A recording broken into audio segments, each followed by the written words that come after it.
goes around comes around. We have no issue to give you the shirt off my back. I don't expect anything in return, and I know someday it will come back and it will pay for itself. Most of the companies, they want to make really fast results and jump into other scene. Take here, and go away. And this is the big problem. It's not our job to come in and agree to everything that we're being told. Consultants are there to support the business and prevent them from going down the wrong road. Wasting time is something that you're never going to get back. You partnering with someone who knows better how to solve this problem and helping you to solve it fast and with less money wasting.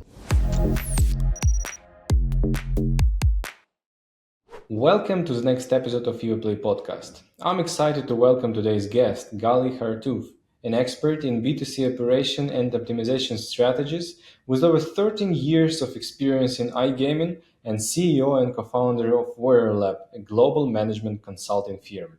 So Gali, hello one more time in our Evoplay Podcast. And you had an impressive career journey from an account manager on operator side to CEO and co-founder of WarriorLab, a global management consulting firm. Can you walk me or us through the key moments that shaped your career in the gaming industry and definitely shaped yourself in this journey? Yeah, absolutely, Igor. When I reflect on my career, I would describe this journey as preparation and passion meets opportunity and being in the right place at the right time. So while my entry into the iGaming industry was more a case of serendipity, I've spent the subsequent years nurturing a keen understanding of applicable knowledge that has added value where it mattered most. So for those who know me well, they'll know I'm a collector, if the background's not anything to go by. And that extends to remarkable people. I feel immensely fortunate to have met and nurtured enduring relationships with some incredible mentors and leaders over the years. And I would not be where I am today if it had not been for those communities and those individuals. When I look at my career, at the age of 21, I owned my first business within the gambling industry. It laid the foundation for my career. I exited that business at the age of 22, transitioning from land-based poker into iGaming. And I spent the next almost decade immersing myself in the industry that I love around the world before co-founding WarriorLab and entering into the management consulting space. I think throughout my career, I've advanced from account management roles to various senior positions, including heads of VIP and eventually heads of global operations for very reputable tier one operators. And that progression allowed me to build and refine VIP programs, VIP specializations, and supported in market expansion across more than 50 brands in both startup and enterprise level companies. Been very fortunate to scale VIP teams to become global powerhouses, personally managing teams of 70 plus VIP specialists, grow conglomerates that encompassed over 35 brands, and have been fortunate to train hundreds of people globally on VIP best practices and strategies. I think the shift to WarriorLab, though, and the shift into consultancy, that was marked as a significant transformation. It broadened my perspectives and my engagement, my reach, and I believe, at least personally, that it has enabled me to transcend the limitations of working within a single company and gain that more holistic view of the industry, where consulting has opened those doors to working with diverse organizations and identifying industry trends and addressing those consistent pain points on a global scale. And when it comes to running a consultancy, especially a consultancy like WarriorLab, it requires not only this deep understanding and knowledge or expertise, but also the strength of a dedicated and brilliant team. I never like to take 100% of the credit because I wouldn't be here without my team. So our continued success and commitment to provide those insights, the solutions that are enabled through those collaborative efforts, it comes down from having a good team around you, a Mhm. robust network of professionals and strategic partners. And I think every project and every connection within my network and the WarriorLab network, it deepens our understanding and allows us to deliver value to our clients. And I think that that's testament to what we've seen. We've only been around for 3 years and change, yet WarriorLab has supported some of the largest global brands and nurtured startups into competitive and sustainable businesses through VIP strategies, operational excellence. And I think that we in a short time have carved out our niche in the industry that is increasingly competitive. And what we're seeing now is that the reception from external expertise, this is something that is being more embraced. And I think this is just the beginning. I see. And one more question that I really, really want to talk about is how do you feel the difference between leading, like you said, 70 plus people in an organization where you've been hired, and leading, I don't know how many people, but I don't think that right now you have 70 of them because you have a small and really effective team in Warrior Lab. Could you tell me like few differences that you feel and which is like can be pain point or can be your growth point? I think when you're managing a team of 70 people, and if I reflect back to that time, I mean, there were so many different areas that influenced how to manage a team like that. I had 36 different nationalities in that team. We worked in a central office. There was a lot of geopolitics that you had to factor in terms not just Mhm. in how the team functioned, but even in like seating charts.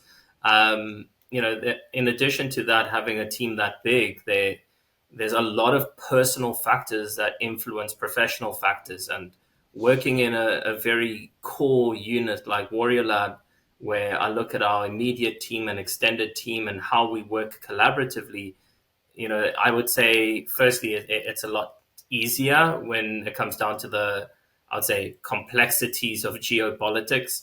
But beyond that, Warrior Lab was born as a family business. I co-founded it with my siblings, my sister and my brother. So, for me, having that familiarity and having that trust factor from day one was a huge component where trust was inherited. And I think beyond that, as the team has scaled and as we've built out the company, we've built it in our image where managing a team of 70 for another operator, you are supporting the image and the direction and business vision of another owner. And you're trying to support and achieve objective that ties into the business vision as opposed to a personal vision. And I think that's a big factor of difference because in Warrior Lab, while we always strive to support our clients and we always do the best that we can to deliver the best quality, we're working for a joint objective and we're working for a personal objective. And I try and share that vision and share that mindset with my entire team that this is for everyone. It's not just for me. I wanted to ask you a bit some specific differences, Yeah. but I'm from B2B segment of our industry, and you are mostly from B2C and from B2C operation, and you are the master of optimization strategies.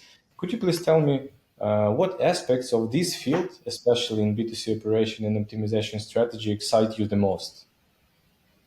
It's a brilliant question. Um, I believe for me, this is probably something that started in my earlier years, as far back as playing computer games, Hmm. as a kid. I was drawn to strategic games like Age of Empires and StarCraft and those sort of computer games. So, the type of strategic missions where the challenge was to grow and evolve like digital civilizations and conquer your opponents while managing resources and people within this game environment. And I think this early interest in strategy and problem solving evolved as I got older. Going through into high school, I joined and later captained my school's debating team, where I learned how to formulate arguments and challenge ideas and try to navigate these complex topics with like critical thought. And I think that those experiences really shaped my ability to construct these logical arguments, refining the way that I would think critically and assess problems from multiple perspectives. And if I fast forward today, 13 plus later, well, 13 years later, in the iGaming industry, these foundational skills have really shaped my passion for B2C operations and optimization. As we mentioned in your previous question, having led these large scale iGaming operations, first as a manager, then as a head of a department, and eventually overseeing these global operations before co-founding WarriorLab, I've always remained like deeply invested in people and strategy and innovation. So, with that being said, for me personally, I thrive on challenging the status quo and building these long-term relationships and creating these tailored solutions that are driving success. It's part of the reason why VIP is such a passion to me.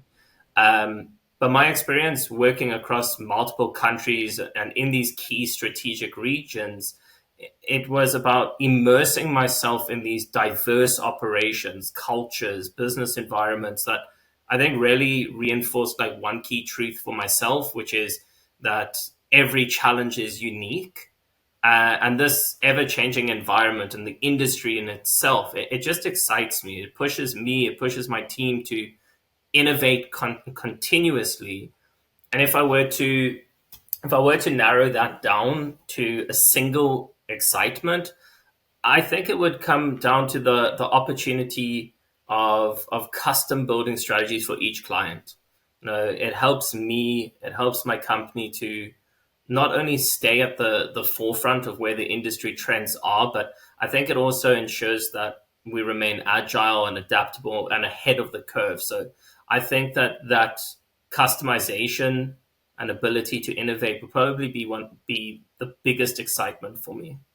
I see. I mean, you have put it so many changes into B2C operations. So through that, you can see how you change the industry. I mean, it's obvious because through that small changes in the companies, the industry is changing a lot in total. And like the continuation of what I said, uh, I see one huge problem with most of the companies which I'm talking with, and I will tell you after your answer what my answer for that question. But I would like to ask you, what are the biggest like pain points which you can notice with company you're working with in B2C or B2B segment, doesn't matter. So I actually wrote a post about this on LinkedIn the other day as part of a broader post. But I think as an industry, we often fall into this trap of a cookie cutter approach. It's a reoccurring pain point that we encounter regularly. There's this tendency to template and copy and repurpose past successes within iGaming in this effort to save time and accelerate deployment. Mm-hmm. From industry peers, I know that this takes place in B2B as well. But on a B2B side, while this may seem efficient, it often leads to underperformance and short-term gains at best. The fundamental flaw in this approach is the assumption that what worked once will work again. And, if I tie this into specifics, simply recycling past CRM campaigns or retention strategies or VIP programs or even reskinning entire brands, it does not guarantee success. At And all. unless there are meaningful adaptations beyond just cosmetic changes that take strategy and data alignment and execution and this like operational integration into account, these efforts are inevitably going to meet resistance or downstream, have negative consequences. And I don't want to go into the semantics around like operational processes and lacking KPIs, but if I bring it into the work that we're currently doing at WarriorLab, we're frequently engaging with businesses that have already gone down that road, and we see it more as our role to help them kind of mitigate the resulting shortfalls and reposition themselves to be more competitive or sustainably profitable. But another prime example of these like repeated pain points is what we are encountering in VIP management. Many operators assume that VIP, for example, can be automated, or that simply launching a tiered VIP program is enough. But the mindset is a major pitfall, and there is a need to apply a high touch approach with specialized VIP knowledge and skill, that from theory to practical application, everything there becomes relevant. If I look at the industry right now, another pain point is the absence of available talent and skill. We saw this last year. We trained over 300 professionals in various VIP related topics and addressed critical knowledge gaps that are persistent throughout the global industry. And if I use VIP again as a focal point, as my passion point, the demand for VIP expertise right now has never been higher, but the skill shortage that we're seeing in that area is still continuing to be a massive challenge to the industry. And I guess it's a huge lack of strategy, first of all, for some of the companies. And as you said, this understanding of how the partnership should be developed, not only partnership between business partners, but also, respect your client as the partner who gives you money, takes money from you as a player, right?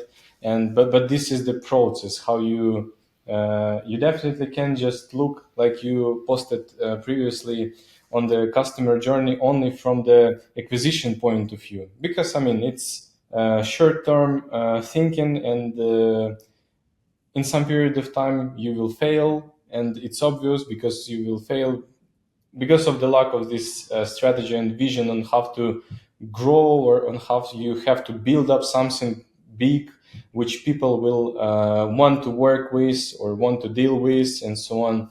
And yeah, and I mean, you remind me about second luck in most of the companies. First is strategy, and the second one is partnership and, let's say, communication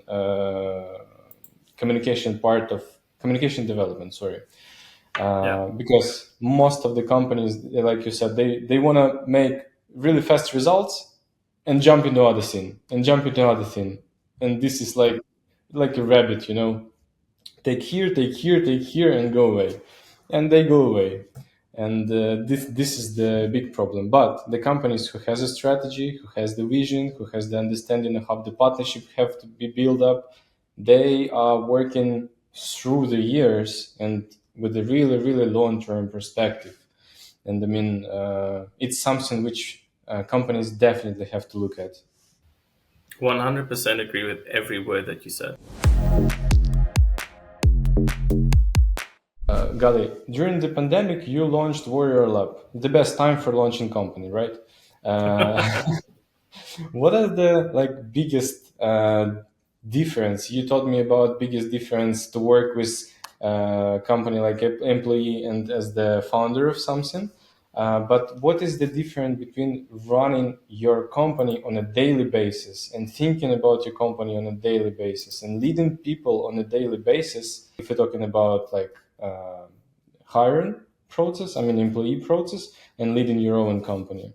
I'm trying to think how to phrase this without going into every single layer. I think the biggest difference between those two is perspective.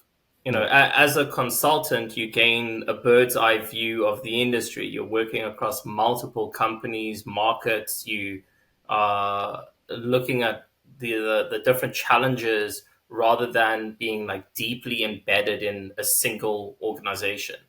This wider perspective is something that allows me, for example, to identify patterns, look at these reoccurring pain points and opportunities that might not be so obvious from within an established company. It's almost like developing this sixth sense, so to speak, for recognizing these inefficiencies and untapped potential. When I bring it back closer to home, running my own company, it also means I'm not just leading a team. I'm helping to shape the business itself. Setting the vision and ensuring that every decision aligns with both our expertise and our values. Um, it's a different kind of responsibility. In an established organization, you have a structure to work within, but as an entrepreneur, you build that structure from the ground up. So whilst incredibly rewarding, it also means constantly adapting and staying ahead of industry shifts. Ultimately, I'd say for me, as consultants, we like to think, we have these superpowers, but, I'd like to say my superpower then as a consultant is the ability to translate that broad industry insight into more practical, high impact strategies for my clients. Where we don't just advise, we Mm-hmm. implement, we problem solve, and it's about helping businesses then future proof their operation.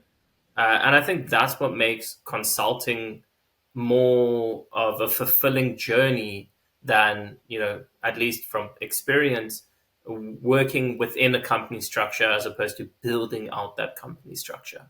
Yeah, and I mean it's really the same. For consultancy business, I see so many people which don't understand the reason why we should hire or we not hire. This is like the wrong question. Why we should partner with a consultant to solve some problems. And here's the main answer for that. You're not hiring people into your organization to consult you with something. You partnering with someone who knows better how to solve this problem and helping you to solve it fast and with less money wasting. And this is the main point, because so many people right now thinking about consultancy as about, okay, we will just pay them, they will solve that, and after that we will just be on the flow and everything will be okay and so on. But it's also about partnering, it's also about partnership, how you deal with your partner, how you work with them, and how you understand what is consultancy is. And yeah, and I'm on Absolutely. your side. I think it's about broadening that perspective. I mean, what we often tell our clients is that by us working with them, we're not a yes man. Yeah. It's not our job to come in and agree to everything that we're being told. Of course, we respect certain directions, but it's our responsibility to also highlight, when we see problems. As people coming in from an outside perspective, we don't operate and we aren't governed under the same mindset of, if I say no, I'm not a team player. If I say no, I'm going to be marked as insubordinate. Consultants are there to support the business and prevent them from going down the wrong road, wasting resources, wasting time, wasting effort where it could be spent going in a more optimal direction. As my head of business strategy at D loves to say, you know, wasting time is something that you're never going to get back. It's something that we always need to protect, because you can always make more money, you can always recover and earn more money, but you can never recover time. And I think that is a massive component of what consultants are trying to bring to the table, is how to prevent wasting time. Yep, that's right. And time is equal to so many things. 100%. Gali, with over like 13 years in iGaming, you saw so much things, so many stuff which went good way, which went bad way, right?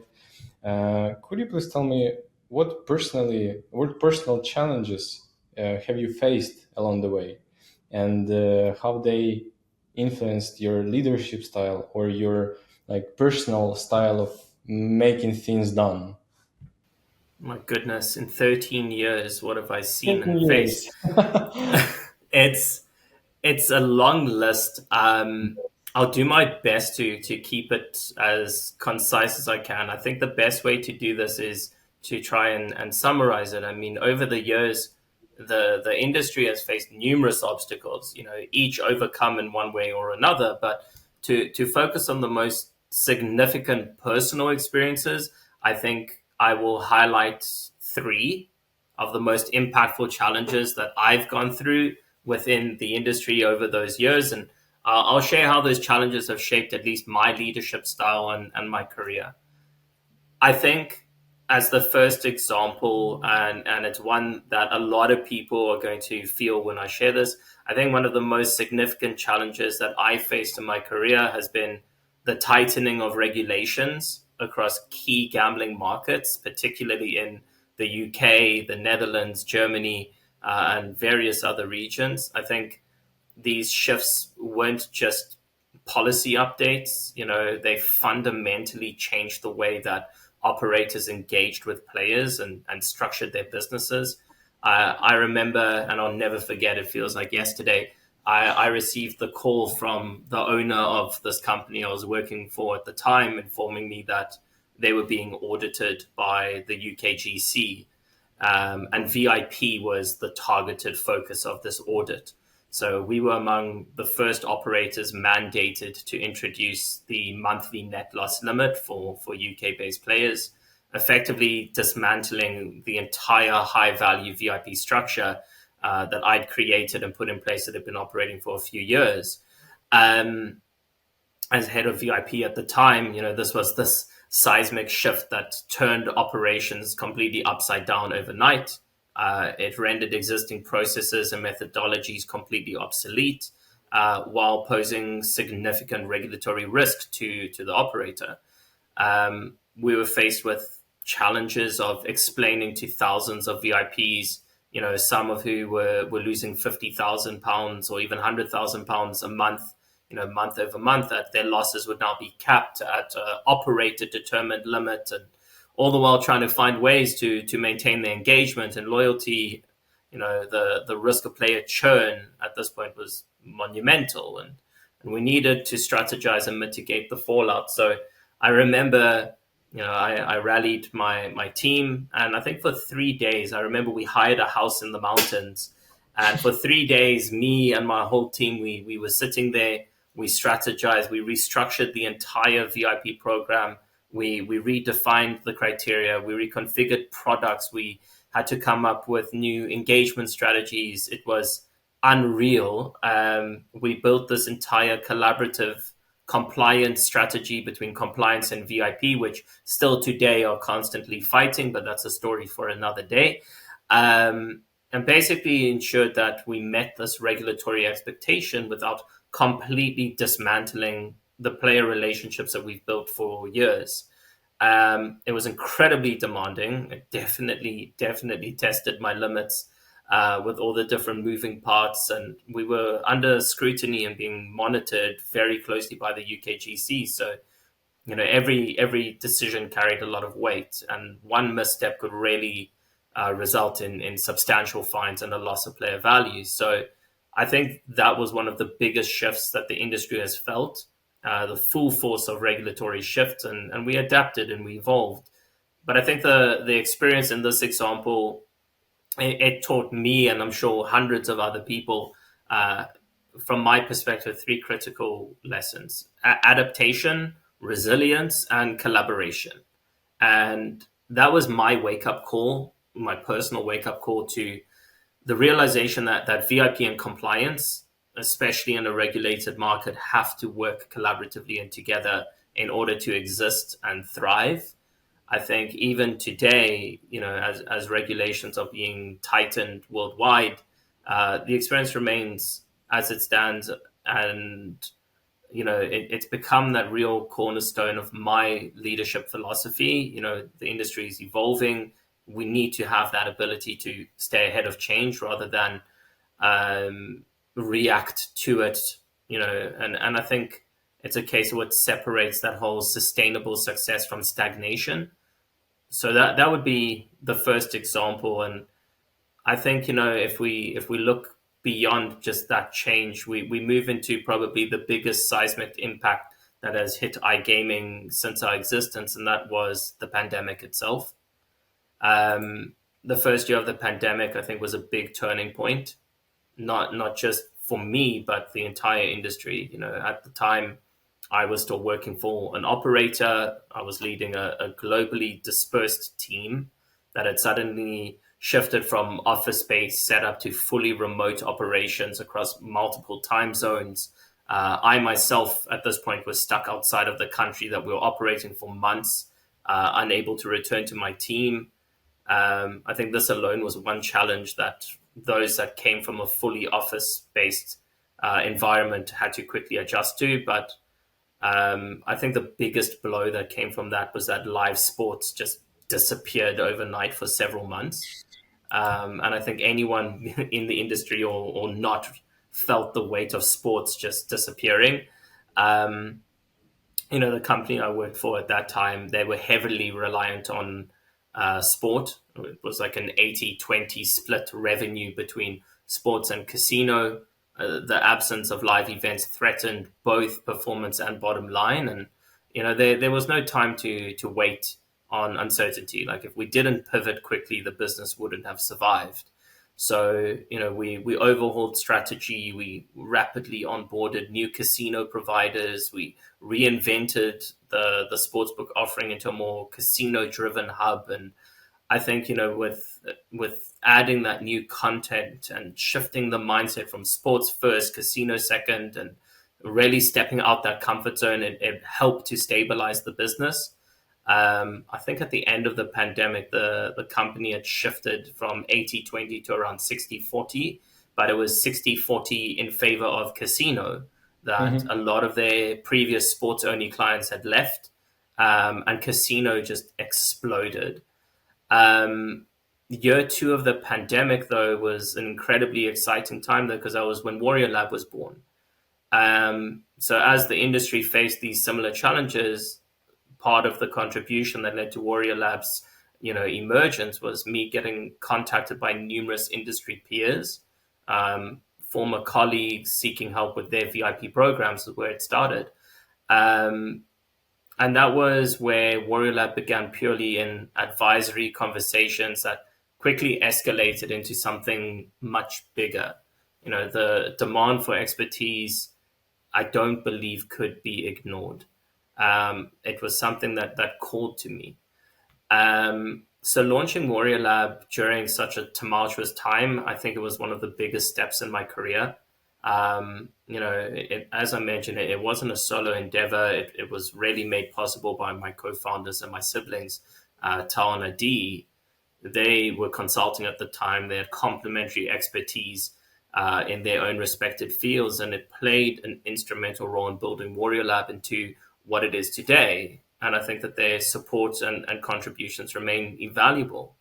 Um, Starting a new company during one of the most uncertain periods in recent history, I think required a lot of staying calm under pressure and applying the right strategies at the right time. And definitely a lot of blood, sweat, and tears went into, keeping sane. But I think teamwork became like a big essential aspect of that period. It was impossible to do everything alone. When we launched, my co-founders and we were spread across 3 continents and time zones before we centralized our HQ in Q4 of 23. So I think, with that in mind, communication, transparency, and commitment have really kept the business running until today. But I think beyond flexibility and delivering these high standards, it's always been about knowing which strategies to approach and deploy and when. It's about being creative and data driven and human centered and analytical and stepping out of that comfort zone. And I think over the years, from the pandemic to now, much has really been learned. I would say, as an industry, we're no stranger to trial and error, or unforeseen challenges, regulatory shifts, but I think collaboration has really been a key focus. And that's one of the takeaways from here, the collaboration between numerous operators globally. And I think the biggest lesson from COVID, which it's definitely taught me and my team by extension, is how do you overcome such significant challenges in the industry, or when life really throws you, an unimaginable scenario and you just need to get through it. So I think that would be the second example, and it wouldn't be a Gully podcast without me including something related to VIP. Of So, course. example three has to be a VIP topic. Um, and I think when it comes to VIP, I mean, there have been so many developments in VIP, and the challenges are endless. To avoid repeating my earlier answers to the questions on how VIP programs have become like cookie cutter and copies of each other. I think I want to focus on one of the more pressing challenges today, which is this shift to a more dynamic VIP model. Now, I know that might sound confusing, or the audience might not know what that means, but bear with me. Um, the majority of the industry right now still utilizes linear VIP models, which are extremely transactional, generic, and impersonal. So, in contrast, more competitive VIP programs are leveraging data and behavioral insights to become proactive. So, anticipating churn, engaging players before issues present themselves rather than waiting for something to happen and then reacting. And I think the real challenge, however, lies in changing the mindset of operators who are heavily invested in traditional methods. And I think that for this example, the resistance to change often boils down to the infamous line, this is how we've always done it, or the program already works fine. But as the industry is evolving, so must VIP. And the struggle, it's not just about showing operators the value of modernizing their approach. It's about proving that these changes aren't just optional, but critical for staying competitive as the market and the player expectations rapidly shift. So in consultancy, this is where the value lies. It's about working collaboratively with clients, educating them on new methodologies, um, and sharing real world examples and case studies that actually demonstrate the tangible impact of modernized VIP models. So showing them that change doesn't just deliver better engagement, it's a necessary evolution, to stay relevant in the market. And I think one of the biggest lessons I've learned, particularly working with exceptional heads and directors of VIPs, is that learning never stops. Of course. Every project, every challenge, every client interaction offers new insights, and it pushes me to think differently. It's a constant learning opportunity, especially when navigating new geographies or emerging trends. And I think that's the beauty of this industry. And this will be the last thing I say on this question. I think it's the beauty of the industry, and working as a consultant within it, I think it's always evolving, and you have to evolve with it. For sure. I mean, I have nothing to add. So many brilliant ideas and so many brilliant thoughts that you have shared today. And the final question from my side is going to be, is it quite a tradition right now in this podcast, which I'm asking all of my guests? Is there any particular quote or philosophy quote that has significantly shaped you, changed you, influenced your personal or professional life? And if you could share it with me, it's gonna be appreciated. But it's gonna be more appreciated if you will explain how it important for you and why it's significance for you. I love this question because I had a mentor back in the day that used to really believe in using these like inspirational quotes and things like that. Um, from a So it personal happened. perspective, I definitely do. I mean, from a personal perspective, I've always been passionate about giving back to the industry and paying it forward and offering Hmm. insights without expectation. And I think that's a key lesson that I learned over the years as I was being mentored. And I think one of the philosophies and mindsets that I've taken with me and something that I firmly believe in is the philosophy and mindset of what goes around comes around. That's my quote. What goes around comes around. By contributing positively and generously to the community, the iGaming community, we not only elevate the industry as a whole, but we also forge these lasting relationships and partnerships. I think this philosophy of reciprocal benefits really underpins my approach to business, but also like to life in general. It's been driving me to continuously pursue excellence and innovation. I think this was the mindset that I was in when creating Gali's Guide, for example, which is my blog, and it's the only publicly available VIP knowledge source in the world.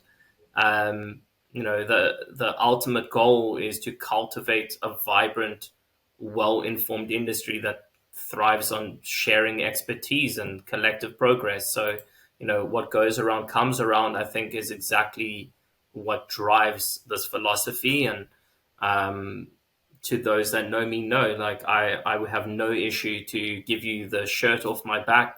I don't expect anything in return, and I know someday it will come back and it will pay for itself. For sure, totally agree with you.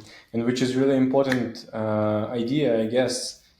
If you want to change the industry, you want to start to change at least one people in the industry, right? Like, and Yeah, after that, one by one, by one by one, and it's gonna be like a huge amount of people, huge group of people who have been changed, and you influenced that change. 100%. So, if anyone could take anything away from this, it's just give without expectation. That's right. Thank you, Gali. Thank you for being with me today, and thank you for sharing such a brilliant ideas and such a brilliant thoughts from your side. And it's been a pleasure to be with you today. Thank you so much for having me and for this opportunity to share my thoughts and to answer your questions. I really appreciate the opportunity.